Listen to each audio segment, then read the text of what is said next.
What do you really mean by social justice art education? I asked myself this question as I loaded the Dewhurst reading for week 6, a quote right at the beginning of the reading. I understood what art is and what social justice is, but I struggled to see how those two could come together and what that would look like. I knew it was important though, since one of the strategies to authentic art making is themed-based art making. Through our class discussion in a breakout room and the Dewhurst reading, I was able to think through some of my confusion and feel motivated by social justice art education. In my first entry, I talked about the shallow approach in my own personal art education experience. Learning about social justice art education made me feel optimistic about the whole art making and as a way to engage with deeper and critical thinking with my students. More importantly, how art education can be a form of activism and healing.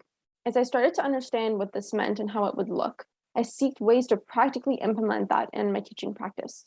Some examples that stood out to me were found in Buffington's Culturally Sustaining Pedagogy and Art Education reading, such as ensuring that people of color, women, LGBTQ+, and those from different parts of the world are represented in the art that I bring into the classroom.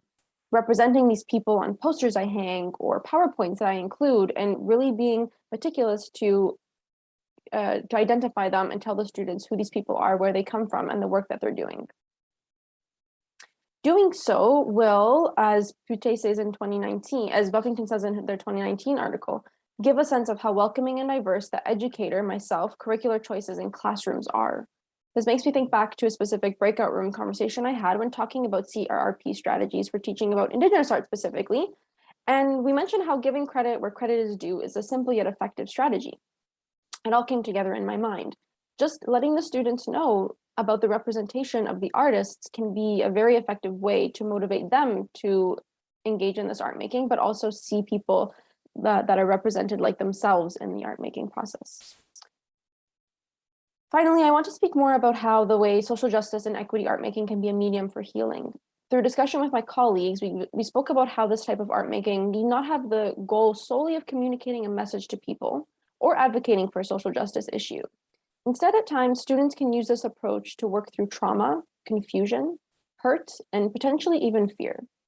It can be difficult to express emotions on topics like police brutality, gendered violence, inequitable treatment, abuse, etc., with just words.